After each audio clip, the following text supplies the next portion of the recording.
Welcome back to the show. Check out these headlines. U.S. Strategic Reserve versus a sovereign wealth fund. And how about this? Wall Street hijacking Bitcoin. Is it the greatest crypto pump and dump in history? Wait till you see what we have for you. Somebody roll that beautiful intro.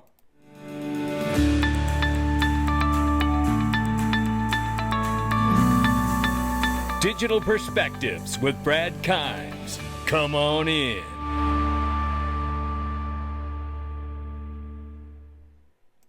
Welcome back to the show. You can follow us on X, YouTube, and digperspectives.com for exclusive content. Right now, $3.36 trillion market cap for crypto. The market's up 0.4%.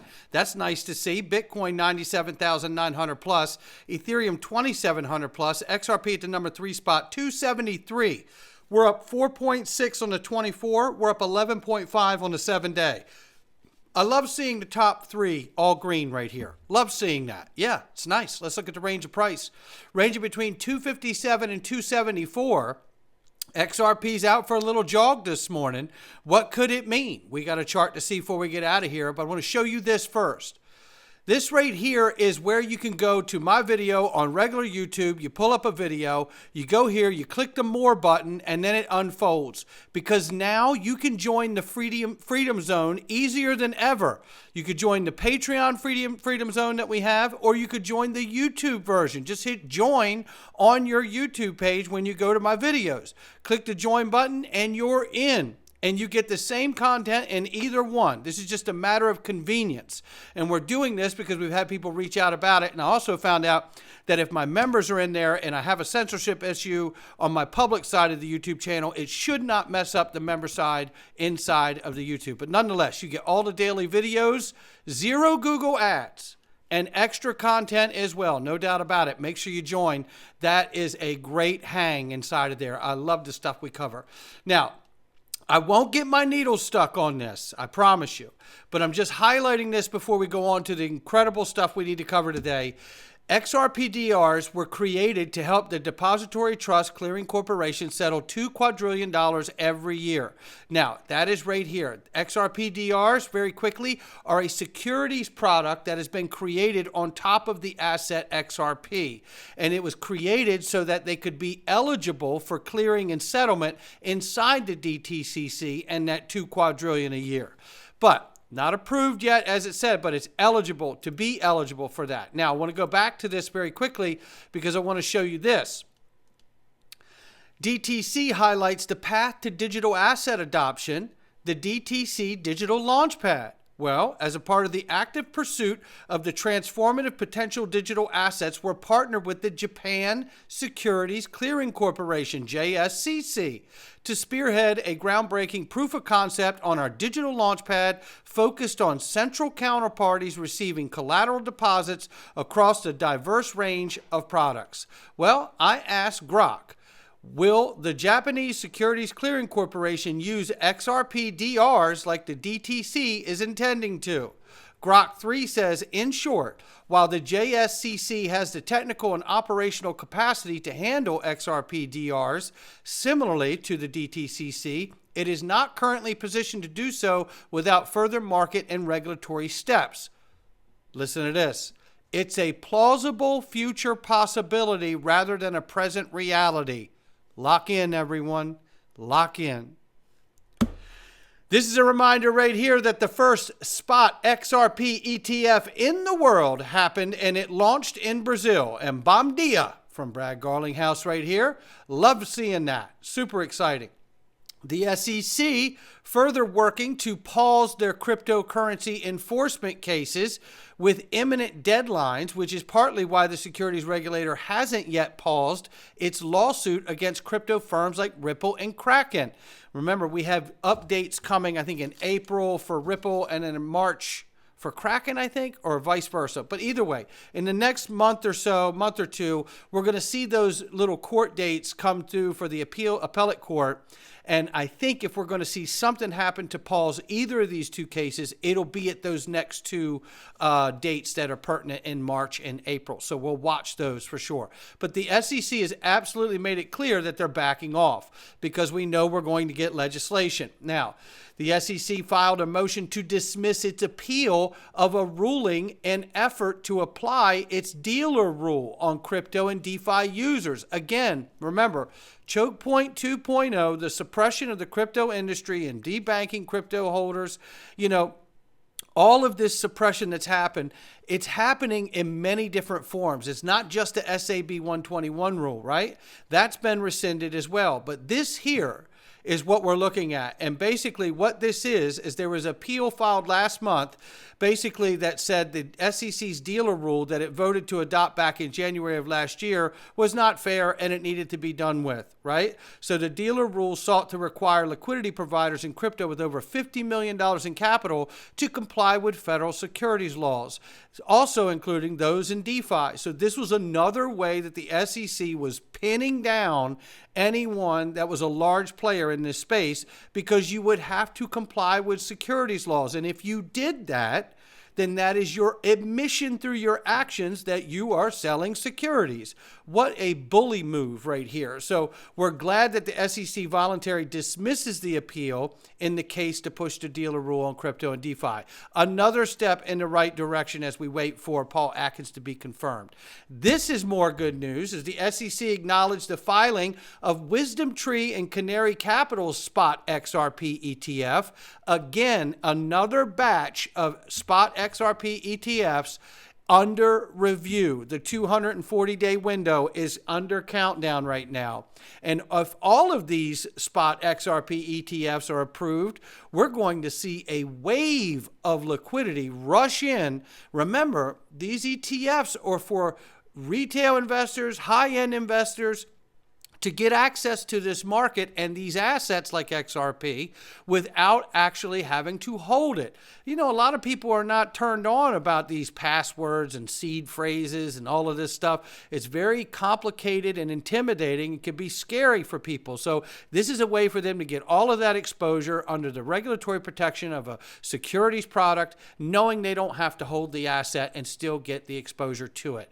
I love seeing this, and I think we're going to see massive liquidity come in once they're all approved. Meanwhile, Montana becomes the fourth state to push forward crypto reserve legislation. Now, there are multiple states looking at a Bitcoin reserve, and now North Carolina said a digital asset reserve. This one's saying a crypto reserve. So this is really interesting here, because if these states start to adopt crypto and or Bitcoin, but I think it should be multiple assets if they're going to do so, this is another area we're going to see massive liquidity from. But don't get too carried away just yet. Catherine Fitz-Austin has got something to say about all of this.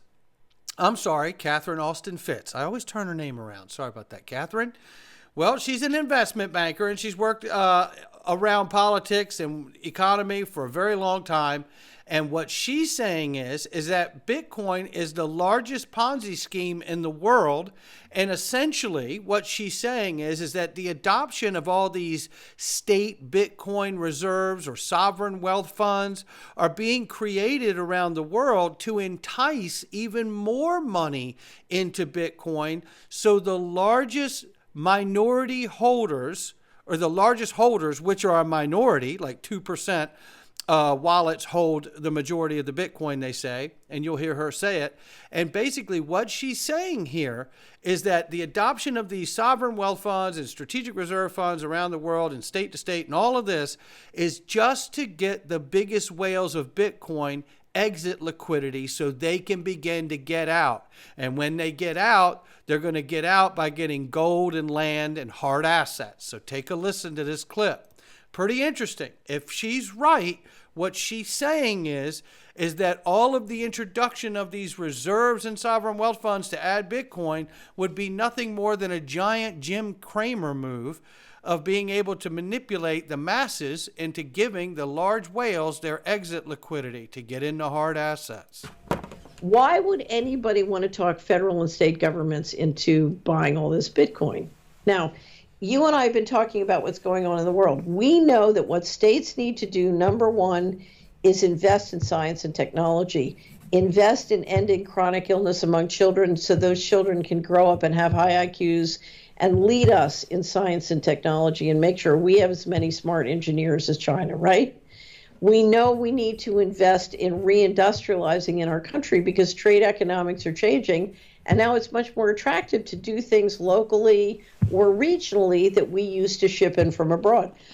So what we export and what we import is changing, and we need to invest in that. Why in the world, in the middle of having to make all these really important strategic investments, would you have anybody buy into a Ponzi scheme? Well, here's why. About 2% of the holders of Bitcoin own and control, last I looked, about 70% of the outstanding Bitcoin. You have huge concentration of the early investors. Now, what would they like to do? They'd like to get out of Bitcoin and into real assets like gold, like land, like real estate. But, you know, if you look at how thin the market is, it's a tiny market still. If they try and get out, they're going to trash the market, right? How are they going to get out? Well, if you mandate federal and state purchases, you're driving liquidity way up and you're driving the price up. Now, what are you going to do with that money? Well, we know from listening to the trial balloons what they'd love to do. The federal government, according to Howard Lutnick, the new incoming Secretary of Commerce, hasn't been confirmed yet, keeps talking about. And he has been confirmed. This is an older video. About $500 trillion worth of land and mineral resources that the U.S. government owns. If you can drive Bitcoin to the moon and you can set up swaps for real estate that are tax-free and you can do them on a secret basis, guess what? You can bail out your Bitcoin, swap it into all the land and real estate, and you can end up owning huge pieces of the federal land in some of the western states that have a lot of federal land.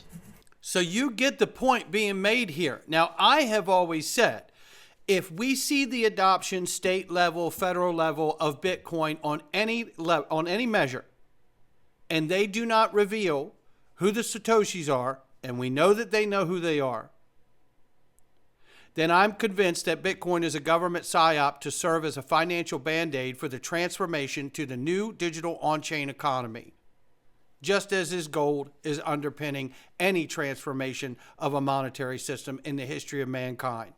Let's keep moving.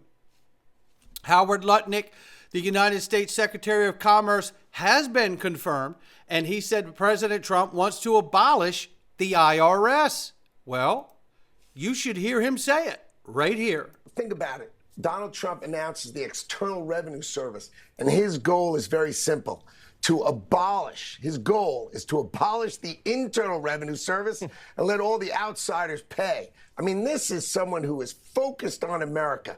Let's drive down our waste, fraud, and abuse. I'll give you an example. Cruise ships. You ever see a cruise ship with an American flag on the back? They have flags of like Liberia or Panama.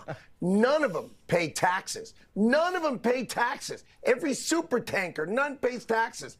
Alcohol, all foreign alcohol, no taxes. This is going to end under Donald Trump, and those taxes are going to be paid, and Americans' tax rates are going to come down. That's what Donald Trump wants to do. Balance our budget and cut our taxes. I mean, imagine a Democratic senator going against that. What planet are these people on? It's pretty remarkable. And if that is the goal, and I do believe that is, they wouldn't tout. You imagine how weak it makes you look if you tout these things and don't get it done. That's, to me, that wouldn't make any sense, right? You tease people with something you could never accomplish. I don't know. I see something big coming here, and I am super excited about it. Now, with that being said, the same gentleman, Howard Lutnick, who is now the head of the Department of Commerce in the newly created Sovereign Wealth Fund by executive order, I'm pretty sure Bitcoin's going in. If there's a strategic reserve stockpile for digital assets, however, I'm not so sure anything other than U.S. domiciled assets will be held in it. Example of U.S. domiciled digital assets? XRP, XLM, HBAR, ADA, AVA, Link, and Doge, just to name a couple there. Take a listen. Like, how do you think about either you or Cantor? I don't have a big enough percentage. I probably have, no, I can't say because then people can figure out the money and how much I have. I would say I have hundreds of millions of dollars. Okay. Okay. Hundreds and hundreds of millions of dollars exposure to Bitcoin. And that's all you need to know right there. So I'm pretty sure Bitcoin's going to make it into that sovereign wealth fund. The question remains, do you believe that the United States President Trump, the nationalist, embracing this country, making America great again, is going to put something other than U.S. domiciled digital assets in that strategic reserve? By the way, by market cap, XRP is the number one U.S. domiciled digital asset. Write that down. And then you got to think about the fact if we get zero tax on U.S. digital assets. Take a listen here. Someone on Twitter saying that they think that XRP can go to like $48, $50 this cycle. And I have to slow myself down because I think that $10 is inevitable. I think 12 is doable. Tax-free, it gets us to $15 to $20 easy. Like there's no, that solidifies these coins as the thing to buy. There are rumors of Bitcoin bonds happening this year, like government bonds, but based off of Bitcoin, not the US dollar, being launched as well. If we hear that you can buy, hold, sell, and trade Algorand, XRP, HBAR, and Cardano tax-free, what do you think the corporations are going to do? Do you think they would overlook it and go, we don't need tax-free? I feel like they would, gobble is not the word I was looking for, but gobble's the word that I'm going to use. Shout out to the modern investor there. I think he's got it right. And I say to you, if you think about no capital gains on U.S. domiciled assets, which, by the way, XRP is a currency, works for payments. It has to be that way. Otherwise, you should have just called it a security if they got to pay cap gains on it, because there's really no favor to use it if I got to pay cap gains on it at the end of the year versus the way I'm making payments now. But here's the secret, I believe, to making the XRP ledger and other U.S. digital domiciled assets. Number one, what do you think the world's going to use when you tell them that they don't have to pay capital gains on it? They're going to flood and rush in to own and hold this. Everyone in the USA will want to use and hold this asset. And then what does that do by proxy? It makes the XRP ledger very coveted and trusted.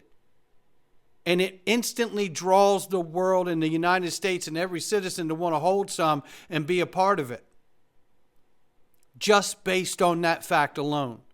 And that's how you establish a new value protocol and get yourself to the top of the heap very, very quickly. Not to mention the fact that if they decide to move forward with a strategic reserve, and it is only U.S. domiciled assets like XRP in it, imagine the demand around the world to get that asset once that is said. I believe this year, and I don't make predictions often, hardly ever in fact, but I predict this. I predict that we're going to hear Ripple and the letters XRP said from a top government official this year from a U.S. government podium. And with that being said, Egg Rag Crypto XRP bullish pennant eyes $15 to $17. Well, that lines right up with what modern investors seeing too, doesn't it? All right, well, that does it for me. Again, we're going into the Freedom Zone, ladies and gentlemen. Again, go underneath the video, click YouTube Freedom Zone link or the Patreon link, whichever you prefer, and come on in. We're getting started today. You're going to want to be a part of every single part of this. We're carrying that conversation on right now. Not financial advice from me or anyone else. We're going in. Come on in.